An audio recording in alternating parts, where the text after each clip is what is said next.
Hello friends, എല്ലാ കൂട്ടുകാർക്കും പുതിയൊരു റിവ്യൂയിലേക്ക് സ്വാഗതം. അങ്ങനെ നമ്മുടെ ഗോവിന്ദനോട് പറയുന്നുണ്ട് മഹേഷ്, നമുക്കൊന്ന് പുറത്ത് വരെ പോയിട്ട് വരാമെന്ന് പറയുമ്പോൾ നിൻ്റെ മൂഡൊന്ന് ഓക്കെ ആവാം, പുറത്ത് പോകണം നല്ലതെന്ന് ഗോവിന്ദനോട് പറയുമ്പോൾ ശരി ഞാനൊന്ന് ഡ്രസ്സ് മറ്റു വരാമെന്ന് പറഞ്ഞിട്ട് ഗോവിന്ദ അകത്തേക്ക് പോവാണ്. ഇതെല്ലാം കേട്ടുകൊണ്ട് നമ്മുടെ ഗീതു അവിടെ ഇരിക്കുന്നുണ്ടായിരുന്നു.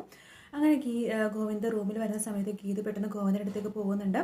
പറയുന്നുണ്ട്, ഞാൻ എന്നോട് ക്ഷമിക്കണം സാർ, എല്ലാത്തിനും മാപ്പ് എന്നൊക്കെ പറഞ്ഞ് കൈകൂപ്പി വഴങ്ങുവാണ്.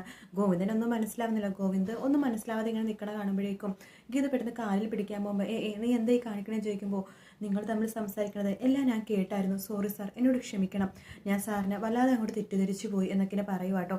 അതിനുശേഷം ഗീത പറയുന്നുണ്ട്, അന്ന് സാറേ കിഷോർ എനിക്ക് പണം ഉപയോഗിച്ച് എന്നെ വിൽക്കാൻ നോക്കിയപ്പോൾ സാർ പണം എറിഞ്ഞതിനെ മേടിക്കാൻ നോക്കിയ ഒരാളായി കിഷോറിൻ്റെ കൂടെ തന്നെ സാറിനെ ഒരു ചതിയനായിട്ട് കണ്ടു. എൻ്റെ ഭാഗത്ത് തെറ്റാണ്, സാറിനോട് ക്ഷമിക്കണം. ഇന്ന് മഹേഷായിട്ട് സംസാരിക്കണ കേട്ടപ്പോഴോ എനിക്കെല്ലാം തന്നെ ബോധ്യമായത് സാർ എന്നൊക്കെ പറഞ്ഞ് ക്ഷമ ചോദിക്കുവാണ്. ആ സമയത്ത് ഗോവിന്ദ് പറയുന്നുണ്ട്, നീ എന്നോട് എന്തൊക്കെയാണ് മുമ്പ് പറഞ്ഞത്, നിൻ്റെ ബെസ്റ്റ് ഫ്രണ്ട് ഞാനാണ്, ഈശ്വര തുല്യനാണെന്നൊക്കെ പറഞ്ഞിട്ട് ജസ്റ്റ് ഒരു കാര്യം വന്നപ്പോഴേക്കും നീ എന്നെ അവോയ്ഡ് ചെയ്തു അല്ലേ? നിനക്ക് അപ്പം അത്രയേ ഉള്ളൂ എന്നോടുള്ള വിശ്വാസം. ഇത്രയും നാൾ നിൻ്റെ കൂടെ ജീവിച്ചിട്ടും നിനക്ക് ഇത്രയും എന്നോടുള്ള വിശ്വാസം ഉണ്ടായിരുന്നു എന്നറിഞ്ഞപ്പോൾ നീ മനസ്സിലാക്കാൻ ശ്രമിക്കണമായിരുന്നു എന്നെ എത്രയ്ക്ക് വിശ്വാസമാണെങ്കിൽ. ഞാൻ പറയാൻ വന്നതുപോലും നീ മനസ്സിലാക്കിയില്ല എന്നൊക്കെ പറയുമ്പോൾ ക്ഷമിക്കണം സാർ എന്നൊക്കെ ഗീത് പറഞ്ഞുകൊണ്ടേ ഇരിക്കുക കേട്ടോ. ആ സമയത്ത് ഗോവിന്ദ് പറയുന്നുണ്ട്, അങ്ങനെ ഒരാളുടെ നിരപരാധിത്വം മനസ്സിലാക്കേണ്ടത് അയാളിൽ കൂടി തന്നെയാണ്, അല്ലാണ്ട് മറ്റുള്ളവർ സംസാരിക്കണം കേട്ടിട്ട് അയ്യോ അയാൾ പാവമാണെന്ന് പറഞ്ഞിട്ട് വരികയല്ല വേണ്ടത്. എന്തായാലും എനിക്ക് ഞാനൊരു കാര്യം നിന്നോട് പറയാനുള്ളൂ, ഇപ്പം നീയും ഞാനും തമ്മിൽ ഈ താലിബന്ധം മാത്രമേ ഉള്ളൂ, വേറൊന്നും തന്നെയില്ല. ഇനി ഒരിക്കലും അങ്ങനെ ആവുകയില്ല. ഒരിക്കലും നീ എൻ്റെ ആരുമല്ല, അത് ഉറപ്പാണ്. ഈ താലി എപ്പോൾ നീ കഴുത്തിൽ നിന്ന് വീഴണം അതോടുകൂടി തമ്മിലുള്ള എല്ലാ ബന്ധവും തീർന്നു എന്ന് ഗോവിന്ദ് പറയുകയാണ്. അതിനുശേഷം ഗീത ചോദിക്കേണ്ടത്, സാർ മുമ്പത്തെ പോലെ എന്നെ ഒരു ഫ്രണ്ടായിട്ടെങ്കിലും സാറിനെ കണ്ടൂടെ എന്ന് പറയുമ്പോൾ ഗോവിന്ദ് പറയുന്നുണ്ട്, മറ്റുള്ളവരെ കാണിക്കാൻ വേണ്ടി വേണമെങ്കിൽ ഞാൻ അങ്ങനെ അഭിനയിക്കാം, പക്ഷെ അതുകൊണ്ടൊന്നും ഒരു കാര്യവുമില്ല. അങ്ങനെ അഭിനയിക്കണമെങ്കിൽ തന്നെ നീ ഒരു കാര്യം എനിക്ക് വേണ്ടി ചെയ്യണം എന്ന് ഗോവിന്ദ് പറയുകയാണ്. ആ സമയത്ത് ഗീത ചോദിക്കേണ്ടത്, എന്ത് കാര്യമാണ് സാർ, എനിക്ക് പറ്റുന്നതാണെങ്കിൽ ഞാൻ ചെയ്യാമെന്ന് പറയുമ്പോൾ വേറെ ഒന്നുമല്ല, നീ എൻ്റെ അമ്മേനെ ഒരുപാട് അപമാനിച്ചല്ലോ, അമ്മ എടുത്ത് നീ മാപ്പ് പറയണം എന്ന് പറയുകയാണ്. അത് കേൾക്കണം ഗീത തന്നെ ഒട്ടുന്നുണ്ട്. അതിനുശേഷം ഗീത പറയുന്നുണ്ട്, നിങ്ങൾ രണ്ടാനമ്മ എടുത്ത് ഞാൻ മാപ്പ് ചോദിക്കാനോ, അതിന് അവരെൻ്റെ ആരുമല്ല എന്നൊക്കെ പറഞ്ഞ് പുച്ഛിക്കുക കേട്ടോ.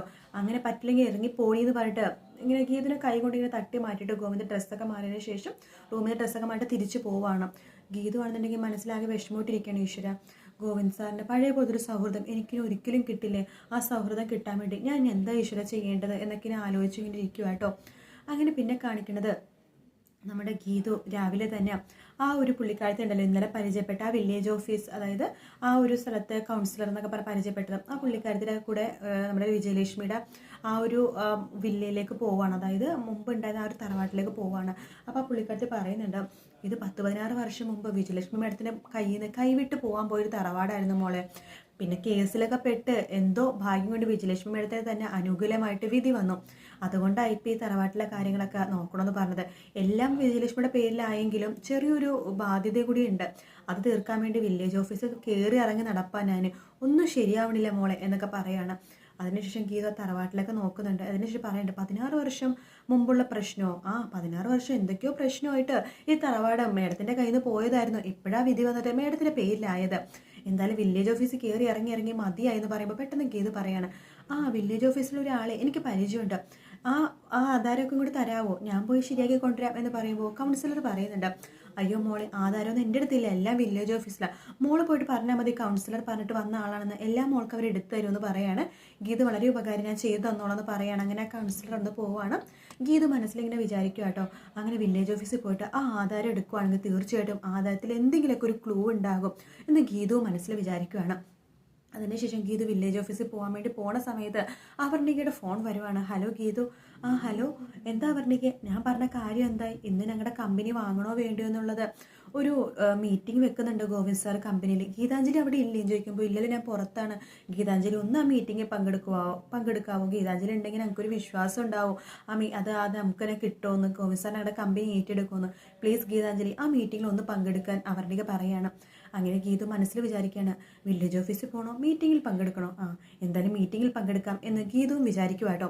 അതിനുശേഷം നമ്മുടെ മീറ്റിംഗ് ആണ് കാണിക്കുന്നത്. അവിടെ ഗോവിന്ദുണ്ട്, സുവർണ, അജാസ്, വരുൺ, വിനോദ്, പിന്നെ മറ്റേ അവരുടെ ഓഫീസിലെ മാനേജർ, ആ പുള്ളിക്കാരനും ഉണ്ട് കേട്ടോ. ഇതിനെ കുറിച്ച് പറയണം. അപ്പോൾ ആ പുള്ളിക്കാരൻ, അതായത് മാനേജർ എന്ന പുള്ളിക്കാരൻ ഇവരെ സപ്പോർട്ട് ചെയ്തിട്ടാണ് പറയുന്നത്. നല്ലൊരു IT സൊല്യൂഷൻ കമ്പനി നമുക്ക് ഉണ്ടെങ്കിൽ നല്ലൊരു ഇതാണ്. മുമ്പ് ഞാൻ ഗോവിന്ദനോട് പറഞ്ഞിട്ടുണ്ടല്ലോ, നല്ലൊരു IT സൊല്യൂഷൻ കൂടി നമുക്ക് ഉണ്ടെങ്കിൽ വളരെ ബെറ്റർ ആണെന്ന്. ഇത് നല്ലൊരു ഐഡിയ ആണ്. പെട്ടെന്ന് രഘുറാംസ് IT സൊല്യൂഷൻ പോലത്തെ സൊല്യൂഷൻ അങ്ങനത്തെ ഒരു കമ്പനി ഉണ്ടെങ്കിൽ നമ്മുടെ കമ്പനി കുറച്ചുകൂടി അറിയപ്പെടും എന്നൊക്കെ പറഞ്ഞ് സപ്പോർട്ട് ചെയ്യാണ് പുള്ളിക്കാരെ. പക്ഷേ സുവർണ, അജാസ് ഒന്നും സപ്പോർട്ട് ചെയ്യുന്നില്ല കേട്ടോ. എന്തിനാണ് സർ, ആ കമ്പനിയുടെ പേരിൽ ഒരുപാട് നാണക്കേട് കാര്യങ്ങളൊക്കെ ഉണ്ട്. ഒരുപാട് നാണക്കേടിൻ്റെ പേരിൽ അവർ ആ കമ്പനി കൊടുക്കാൻ പോകണമെന്നൊക്കെ പറയുമ്പോൾ ഗോവിന്ദ് പറയുന്നുണ്ട്, നാണക്കേടും കാര്യങ്ങളൊക്കെ അവിടെ ഇരിക്കട്ടെ, ആ കമ്പനിയുടെ സൽപ്പേര്, ആ കമ്പനി വർക്ക് ചെയ്യുന്ന ആൾക്കാർ, അത് മാത്രം നമ്മൾ ആലോചിച്ചാൽ മതി. പല ആൾക്കാരും പല ഗോസിപ്പ് പറയും, അതൊന്നും നമ്മൾ കേൾക്കേണ്ട ആവശ്യമില്ല. കമ്പനി എങ്ങനെയാണ് അതിനെക്കുറിച്ച് മാത്രം അറിഞ്ഞാൽ മതി. അല്ലെങ്കിൽ ആ കമ്പനിയുടെ സ്വഭാവത്തെക്കുറിച്ചൊന്നും അറിയേണ്ട. കമ്പനി ഗുഡ് നെയിമിലാണോ വരുന്നത് അത് മാത്രം അറിഞ്ഞാൽ മതി. ഞാൻ അന്വേഷിച്ചപ്പോൾ ആ കമ്പനി വളരെ ഹൈദരാബാദിൽ തന്നെ വളരെ ബെസ്റ്റ് കമ്പനി എന്നാണ് ഞാൻ അറിഞ്ഞത്. അവിടെ ഓരോരോ സ്റ്റാഫും അത്ര ഡെഡിക്കേറ്റഡ് സ്റ്റാഫാണെന്നാണ് ഞാൻ അറിഞ്ഞത്. അപ്പോൾ അതുകൊണ്ട് ആ കമ്പനി മേടിക്കണതിൽ എനിക്ക് താല്പര്യമുണ്ടെന്ന് ഗോവിന്ദ് പറയുവാണ്. ആ സമയത്ത് വിനോദ് പറയേണ്ട, IT കമ്പനിയൊക്കെ മേടിക്കുന്നത് നല്ലതാണ്, പക്ഷെ ഇത്രയൊക്കെ ഇഷ്യൂ ഉള്ളൊരു IT കമ്പനി മേടിക്കണോ എന്ന് ചോദിക്കുമ്പോൾ നമ്മൾ പെട്ടെന്ന് തന്നെ അവിടെ എക്സ്ക്യൂസ് മീ എന്ന് പറഞ്ഞിട്ട് ഗീതു വാതിൽ തുറന്ന് വരുവായിട്ടോട്ട് പറയുന്നുണ്ട്. ഞാൻ ഇത്തിരി വൈകിപ്പോയേ എന്ന് പറഞ്ഞിട്ട് മീറ്റിങ്ങിൽ പങ്കെടുക്കാൻ വേണ്ടി വരുന്ന ഗീതാഞ്ജലിനെ കാണിച്ചിട്ടാണ് ഇന്നത്തെ എപ്പിസോഡ് തീരുന്നത്. വീഡിയോ ഇഷ്ടപ്പെട്ടെങ്കിൽ ലൈക്ക് ചെയ്യുക, സബ്സ്ക്രൈബ് ചെയ്യുക, കമൻറ്റ് ചെയ്യുക. എല്ലാവരും ഒന്ന് സപ്പോർട്ട് ചെയ്യണേ വീഡിയോ. മറ്റൊരു വീഡിയോ ആയിട്ട് കാണാം. Take care, bye bye.